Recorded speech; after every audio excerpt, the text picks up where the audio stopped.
अगर आपका कस्टमर जो पहले आपके यहाँ दवा लेता था, वो आपकी दुकान पर ना आकर के बाइक रोकता है और वो आपके दुकान के बगल वाली दुकान पर चला आता है और वहाँ दवा लेने लगता है, तो इस कंडीशन को किस तरीके से डील करना है? आपका जो अपना कस्टमर था, जिसे आप अपना कस्टमर मानते थे, वो दवा लेने के लिए आया, लेकिन उसने आपके दुकान के आगे बाइक ना रोक करके कहीं और बाइक रोकी और वो किसी और की दुकान पर चला गया।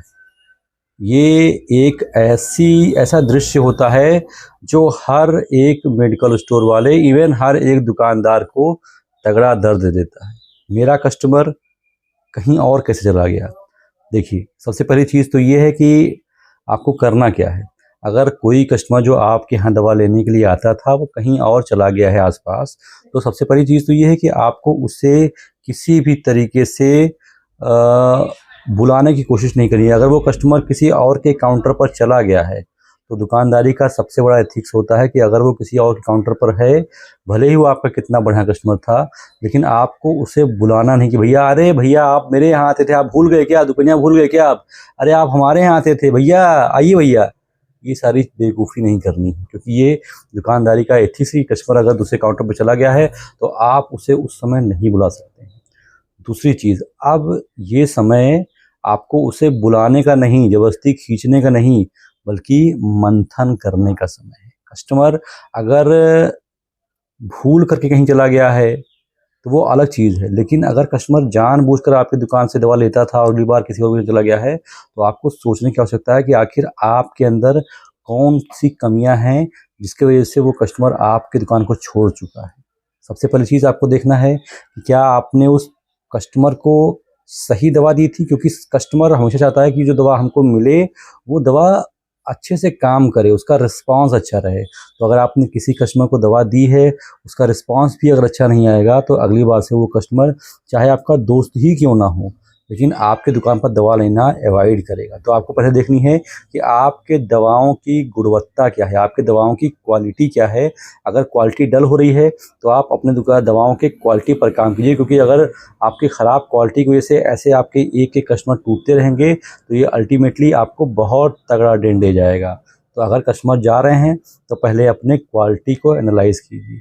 दूसरी चीज़, आपके खुद के बात और व्यवहार को आपको ये देखना है, एनालाइज़ करना है कि क्या मेरा व्यवहार इतना कहीं कटु तो नहीं था कि इसको देखकर मेरा कस्टमर जो मेरे यहाँ आता था, मेरी कुछ ही बातों का बुरा लग गया हो और वो मेरी किसी बात को दिल में लेकर के बैठा हो, इसलिए वो कहीं और चला गया हो। तो आपको पहले अपने आपके व्यवहार को देखना है। दूसरी चीज़, आपके शॉप की टाइमिंग। क्या कभी ऐसा हुआ हो कि मेरा दुकान बंद रहा हो, कस्टमर दवा लेने के लिए आया हो, उस समय वो कस्टमर कहीं और चला गया हो और मेरे से अच्छी सर्विस, मेरे से अच्छा बात व्यवहार और मेरे से अच्छी दवा मेरे पड़ोसी ने दे दी हो, इसलिए अगली बार वो अपने आप ही उनके यहाँ चला गया हो। तो अगर आपकी दुकान की टाइमिंग भी डिस्टर्ब है, तो इससे भी, क्योंकि आपने दुकान बंद करके अपने कस्टमर को मौका दे दिया किसी और के यहाँ जाने का, और अगर कस्टमर किसी और के यहाँ चला गया, तो भाई साहब हो सकता है कि वो आपसे अच्छी दवा उसको दे दे, हो सकता है कि उसकी हॉस्पिटैलिटी आपसे बेहतर हो सकता है कि उसने उस कस्टमर को आपसे अच्छी तरीके से हैंडल कर लिया हो, इसकी वजह से कस्टमर ने को लगा हो कि आपसे बेहतर वो वाला था, इसलिए वो अपने आप ही वहाँ पे चला गया हो। तो आपको पहले चीज़ों को एनालाइज़ करना है कि मेरा कस्टमर कहीं और चला क्यों गया।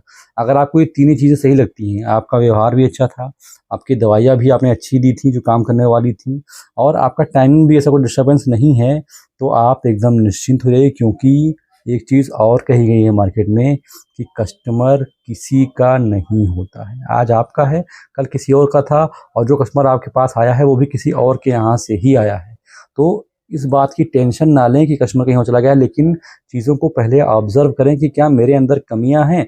अगर कमियाँ आपके अंदर हैं तो उसको ठीक करें, अगर कमियाँ आपके अंदर नहीं है तो उस कस्टमर का नेचर हो सकता है कि वो ऐसा छटकने कूदने वाला हो कि सबके यहाँ लाओ हम ट्राई करते हैं। कुछ कस्टमर ऐसे होते हैं कि आपके यहाँ रेट पूछेंगे, उस दूसरे के यहाँ रेट पूछेंगे, तीसरे यहाँ रेट पूछेंगे, पाँचों लोग के यहाँ रेट पूछ लेंगे, उसके बाद जो सबसे सस्ता बताएगा उसके यहाँ 10 रुपया और सस्ता बता करके वहाँ से दवा लेने की कोशिश करते हैं। तो कुछ कस्टमर का नेचर ही ऐसा होता है, लेकिन आपको देखना है कि वो ऐसा कूदने वाला, मेढक वाला कस्टमर ही था या फिर वहाँ पर आपका फॉल्ट था। इन चीज़ों को बहुत गौर से एनालाइज़ करना है, क्योंकि आपकी दुकान का कस्टमर कहीं और चला गया, ये अच्छा साइन तो कतई भी नहीं है आपकी दुकान के लिए। इसके अलावा आपको चीज़ और बतानी है कि अगर आपको एक मेडिकल स्टोर खोलना है, आप मेडिकल स्टोर खोलने की तैयारी कर रहे हैं, लेकिन उसके विषय में आपको कोई नॉलेज नहीं है कि मेडिकल स्टोर कैसे खोलते हैं, तो ऐसे लोगों के लिए मैंने एक कोर्स लॉन्च किया है जिसका नाम है शिवनीता मेडिकल स्टोर कोर्स। ये कोर्स आपकी मेडिकल स्टोर खोलने में हेल्प करेगा। इस कोर्स का दाम मैंने मात्र 50 रुपये रखे हैं, ताकि ये ज़्यादातर लोगों के लिए पॉकेट फ्रेंडली हो और जिनको मेडिकल स्टोर खोलना हो, मेरा ये वीडियो देख रहे हो, उन तक ये आराम से पहुँच सके। इस कोर्स का लिंक मैंने डिस्क्रिप्शन में दे रखा है, आप चाहिए तो प्ले स्टोर में जाएं, वहां पर टाइप करें शिवनीता SHIVNITA, मेरा ये लोगो दिखेगा, इसको डाउनलोड कीजिए, लॉगिन कीजिए, परचेज कीजिए और एक छोटे से 50 रुपये के अमाउंट में वो सारी जानकारियाँ एक प्लेटफॉर्म पर आसान तरीके से पा जाएंगे। इसके लिए आप किसी से चिरौरी करते, रिक्वेस्ट करते, किसी के पीछे भागते, गूगल पर खोजते, यूट्यूब पर खोजते, कहीं आपको अप्रोप्रिएट जानकारी मिल नहीं पाती। तो अगर मेडिकल स्टोर खोलना है, प्लान कर रहे हैं, तो ये कोर्स आपके लिए बहुत ज़्यादा हेल्पफुल है। फिलहाल इस वीडियो में तो बस इतना ही। आशा करता हूँ कि वीडियो आपको अच्छी लगी हो। अच्छी लगी इसको लाइक कर दीजिए। ऐसी वीडियोस आप और देखना चाहते हैं तो इस चैनल को सब्सक्राइब कर दीजिए। फिलहाल अभी तक मेरे साथ इतने धैर्य से बने रहने के लिए, आपके कीमती समय के लिए आपका तहे दिल से बहुत बहुत शुक्रिया।